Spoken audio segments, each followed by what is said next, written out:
Greetings to us, my Century the Galaxy, it's Centuryman here, so just my predictions for WWE Hell in the Cell 2021. Before we get to the matches on the show, there's one match I'm going to talk about first. It was originally on the show, fortunately it was pulled in the last minute. They kind of put it on a SmackDown, that is last night. That is Roman Reigns defended the Universal Championship against Rey Mysterio inside Hell in a Cell. They put this on the go-home show to SmackDown. I saw it, the highlights of the match between Roman, Rey, inside Hell in a Cell. It was a good match. First time a Hell in a Cell match is not on a pay-per-view. It was on a weekly show. I think it's the first time since Raw in the Attitude Era. I'm guessing 1998. The build-up to King of the Ring 98 between Austin, Kane, Undertaker, Mankind. They never done one ever since, and it's on SmackDown for the very first time. We've never seen a Hell in a Cell match on SmackDown. I don't know why, but it's rarely to see like a Hell in a Cell match on a weekly show, not on a pay-per-view. Yeah, they're trying to keep it special, but anyway, it was a good match. I knew they announced, Roman versus Rey inside Hell in a Cell. I knew Roman's gonna walk out as still reigning, defending Universal Champion, and he did. He made Rey Mysterio tapped out with a crappy looking guillotine. And it has to do with Rey being shorter. That reason why he's kind of locked in the hold properly. So yeah, Roman is still the reigning, defending Universal Champion. I don't understand why they did that. I wish they just saved it on the show properly. That's just me.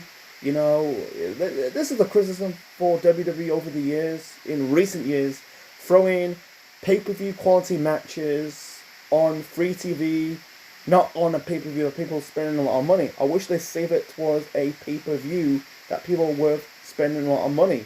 Why do they throw it on free TV? This is the criticism why WWE got a lot of shit over the years. Pay-per-view matches on free TV. Anyway, so we got 6 matches on the show. I guarantee they're gonna throw one match on the kickoff show. I hate those kickoff show matches. Not just in WWE, but in AEW they did the buy-in. I wish they go back doing dark matches. Like the buy-in, you can do do a dark match and add that dark match on an episode of Dark or Relevant. Was it Elevation? It's called. Yeah, I don't watch Elevation. I don't get it. It's feel like an episode. You feel like you're watching the WWE main event, all superstars. That's just me. Not all superstars from the 80s and 90s, but I'm about that crappy version of WWE superstars. 2009. From the beginning of the PG era between 2009, 10, 11. I don't think they do superstars ever again. The show, it was crappy. It was on, I think it was on Thursday nights or Wednesday nights, whatever. Anyway, so yeah, 6 matches on the show. I'm going to say the Hell in a Cell matches really later on in this prediction video. So I'm going to talk about the non-title matches first. And we got 2 Hell in a Cell matches, 1 women's matches on the Raw side. We'll get to that a little bit later on. Yeah, we just got 2 non-title matches. So 3 non-title matches. So the first non-title match I'm going to predict first, we got Alexa Bliss versus Shayna Baszler. Holy shit, this is going to be the worst match on the show. Hope not. But I guarantee Alexa Bliss is going to win this match. This is Alexa Bliss's first match since Randy Orton at Elimination Chamber. That was stupid. That was setting up the Orton versus the Fiend at WrestleMania. Alexa Bliss is lazy. One of the most laziest wrestlers in the ring because she barely wrestles. She's more like a personality, a TV personality, than a pro wrestler. I'm not digging towards Alexa Bliss. It's kind of true, because she's barely wrestled. I don't like her gimmick. I understand they're trying to make her like this Harley Quinn of WWE, but I think her gimmick, ever since having her paired up with the Fiend, I find it's forced. the difference between her gimmick and the Fiend, I think the Fiend's gimmick is so organic. Alexa's Fiend, gimmick is so forced. Like I said, the Fiend's gimmick is organic. Alexa's gimmick, her current gimmick right now, is so forced. The stuff with Lily the doll, I gotta tell you, they're gonna do this hocus pocus shit. I think the business is so exposed. It's a type of shit you probably see in 1987. But with this gimmick, I gotta say this Lily's gonna transform into this person helping Alexa get in the win. I can see Nia getting involved. This Reginald person used to be Carmella's servant. I don't know, but yeah, I see it's gonna be a bad match on the show. I think this is gonna be I don't think it's gonna be a worst show of the year, but I think with this match between Alexa and Shayna, but I gotta see Shayna's gonna lose again. They booked her like shit. If I was Shayna Baszler right now, I think just release her. Let's be honest. She's not doing anything. Not released her, or she might go back to NXT. I think going back to NXT would be a blessing in disguise. We see Samoa Joe's back in NXT, Ember Moon's back in NXT, Finn Balor's back in NXT. I think her going back to NXT would be good for her. She's doing fuck all in the main roster. She's I don't give a shit about the WWE Women's Tag Team Championships. They're fucking shit, man. But anyway, for this match, it's gonna be Alexa getting victory, hocus pocus shit, and some shenanigans. So let's move into the next match. The next match we got Kevin Owens versus Sami Zayn. This is the rematch from WrestleMania. Why are they competing doing this? It's just like, why are they competing? Why are they doing this? It's just like, it's been done. It's their first match since WrestleMania. Logan Paul, give me a fucking break. I'm gonna say Kevin Owens. Sami Zayn. Both wrestlers are lost cause. I feel they need to do a double turn. I want to see Sami as a babyface and Kevin as a heel. Kevin Owens better off as a heel than a babyface because he's a trash talker. I think turning him babyface was a bad mistake.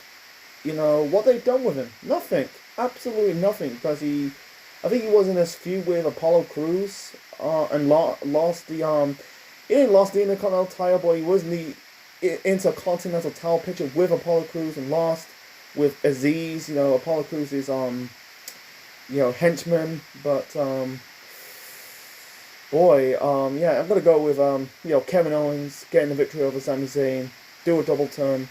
I don't think it's going to happen, but it's my pick.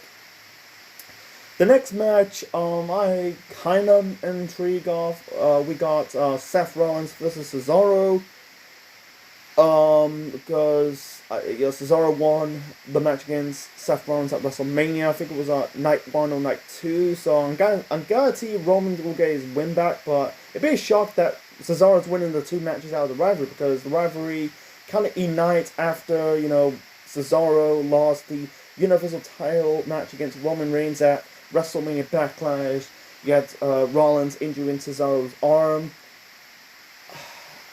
I can see Cesaro getting the victory. No, my heart is Cesaro, but I think they're gonna I think they're gonna drag this rivalry until Money in the Bank. And by the way, this show is the final show with the digital fans, because WWE next month are allowed in fans back in the arenas. So you can tell the norm is starting to coming back. It'll take years until the planet Earth will go back to normal before the whole COVID-19 pandemic hit.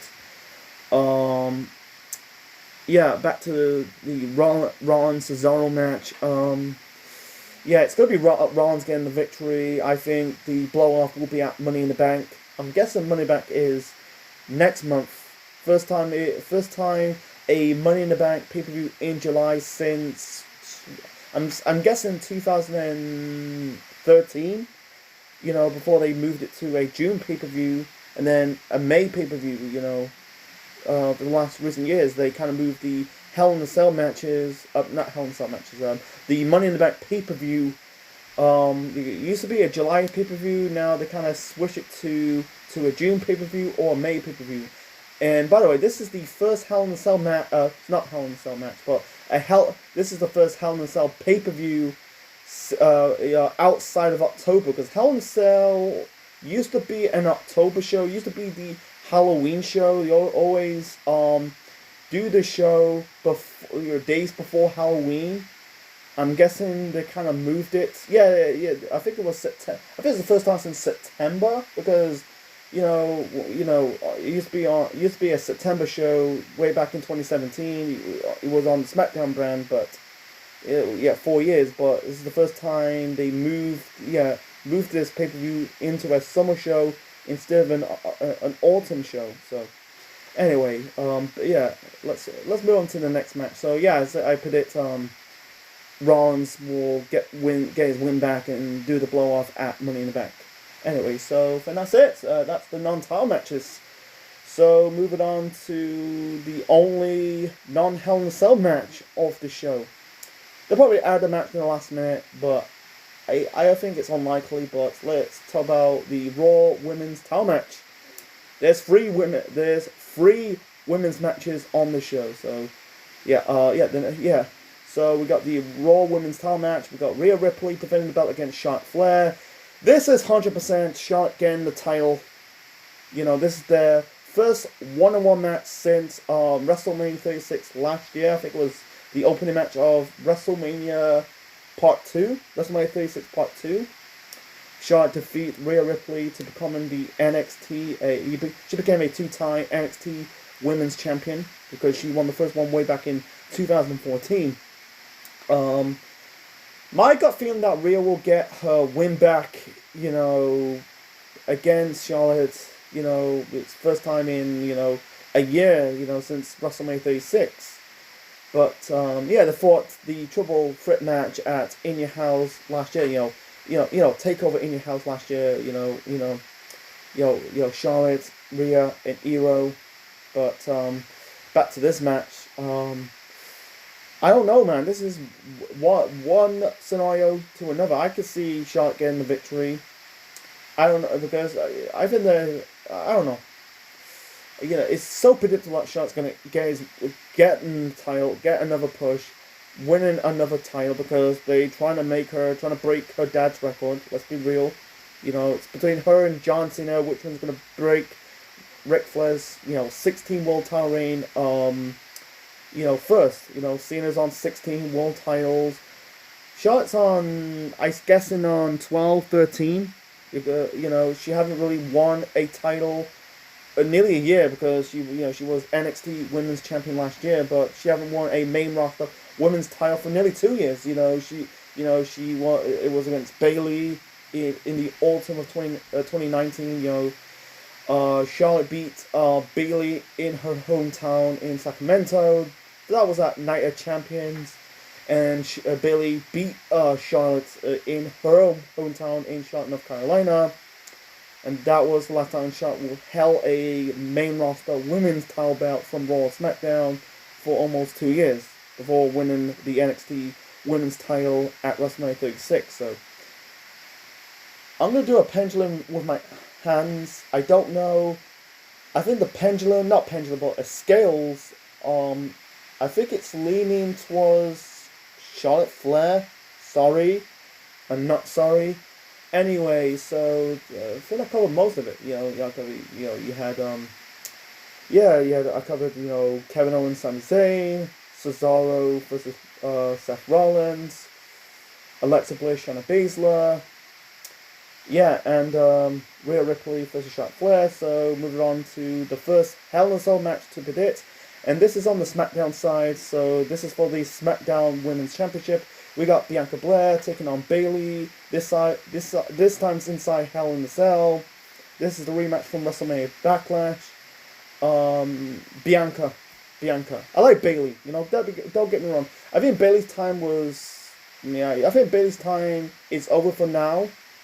Until Bianca Belair's title reign is coming in a abrupt halt. She had a great 2020, Bayley. Don't get me wrong. She held that belt for 1 whole year until dropping the belt to Sasha Banks. Last year's Hell in a Cell event. But give Bianca Belair a proper run. I give her a 6-month reign. I don't see her. She's not gonna hold that belt for 1 year. It's not going to happen. I give her a 6-month reign. I don't give her a 4-month reign. That's still short in my opinion. They're trying to make, they're giving Bayley that gimmick. She's still the heel Bayley, but they're trying to make her. And recently, she's doing this laugh, and it's just so annoying. It's just like, holy shit, cringeworthy. I hope Bayley don't do that ever again. Yeah, I don't see Bayley walking out as the new SmackDown Women's Champion.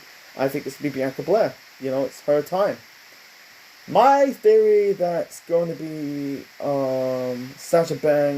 Bianca Belair versus Sasha 2 at SummerSlam. I don't mind doing a triple threat match, so I don't think it's for me for now. I think Bayley's last chance in the SmackDown Women's title picture will be. I don't mind seeing like a triple threat match, at Money in the Bank. Bianca, Sasha, and Bayley, and you can do. Bianca and Sasha at SummerSlam, and guarantee, maybe Bianca dropping the belt or holding the belt much longer, go with Bianca Belair, defeating Bayley, walking out Hell in a Cell as the reigning defending SmackDown Women's Champion. So, moving on to the main event. The main event, we got, this is... Jesus fucking Christ. How many matches they have? We got Bobby Lashley defending the WWE Championship against Drew McIntyre inside Hell in a Cell. This has got to be the blow-off. How many matches are going to do? How many matches? Anyway, I think this is the blow-off. So, Drew won the first match. That was at Backlash last year. Lashley won the... Lashley won the second match that was at WrestleMania this year. I think it was at WrestleMania 37 Night 1. So, and the triple threat match at the previous pay-per-view, that is WrestleMania Backlash, it was a triple threat match. Lashley, Drew, Strowman. That was Strowman's last match in the company before getting released. So, this is the blow-off. I don't think Drew is going to win. I think Drew's time is officially over, Don't get me wrong, Drew had a great 2020. It's a shame we never really experienced, as WWE Champion in front of a live crowd. It's a really bummer because of the COVID-19 ban it hit. We never seen Drew getting that reaction as the WWE Champion. It's a damn shame. I think Drew's been in the WWE title picture for that long, for the whole bulk of 2020 to 2021. He's been in every championship matches, ever since. He's been in the title picture since, winning the Royal Rumble match last year, and then he won the title from Brock Lesnar at WrestleMania 36 last year, and he's been in the title picture ever since. It's you can tell the dude is a main eventer. He's not a mid carder. I could see Drew be debunked in the mid card for a little bit. I could see Drew. This is the last chance. If Drew loses, he'll never be challenged for the WWE Championship ever again, while Lashley's still the champion. But Drew is gonna. Drew's time's done. I think he had a great 2020. 2021, he's a bit. I don't know. I think he's starting to get stale a bit. I think Drew needs to be. I think Drew being a heel will be good. The one thing I want to see a predict. I want to predict Drew and Sheamus as a tag team.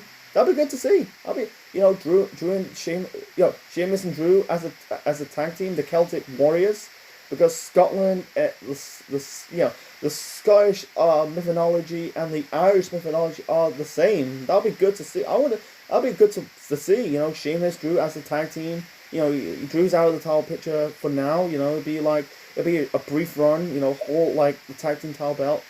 Because let's be honest. They're not doing jack shit with AJ and Almas. Let's be real.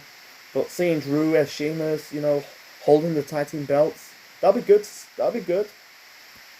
Whether they be heels or faces, we don't know. That'll be good. That'll be good to see.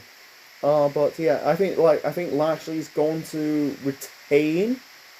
I think he's going to retain. I don't know I think they need babyface. I think the problem is why they want to keep this rivalry going between Lashley and Drew, because where's the babyfaces? There's barely any babyfaces in the main roster of WWE. I think they need more. They need more babyfaces more than heels. That's just me. That's another story for another time. The one match I really want to see in the future, probably at SummerSlam, I want to see Lashley versus AJ, because they never fought in WWE. They never fought in TNA. You know, they know, because it's very funny that like by time Lashley had that cup of coffee run in TNA in 2009. He left in 2010, and by the time like Lashley made his debut or not debut but returned to TNA in 2014, AJ already left the company. We never got that match between Lashley and AJ. That'd be good to watch, But a babyface AJ Styles versus a heel Lashley, that'd be good. A good rivalry, I think AJ needs to break away from Omos. I think this thing is not going anywhere, I think AJ's better off as a babyface than a heel, because everything he does the same thing as a baby. The flashy pan stuff, the high flying moves. He doesn't do anything heelish. That's one of the hinder of AJ as a heel in WWE, in TNA, and also in New Japan. He's just better off as a babyface than a heel. So back to this match. I'm gonna wrap this up. Lashley getting the victory. I think this could be match of the night. Lashley retained the belt. Drew will move on to probably, whether it's in a tag team title picture or a mid-card feud, we don't know. I don't want to see fucking Lashley Orton at SummerSlam. Give me a fucking break, But anyway, so I'm gonna end up my predictions video. So hope you enjoyed my predictions video for WWE Hell in a Cell 2021. Leave your thoughts in the comments below. What's your predictions for this show, Hell in a Cell 2021? Click the bell, subscribe to the Central Man Network on YouTube for more wrestling videos, Marvel videos, and more. And this is Central Man officially signing out. Check you later. I think I'm posting the Hell in a Cell review, my pay-per-view review of Hell in a Cell 2021. It might be on a Monday or a Tuesday. You have to wait and find out. So like, share, and subscribe. We'll see you next time. Thanks for watching.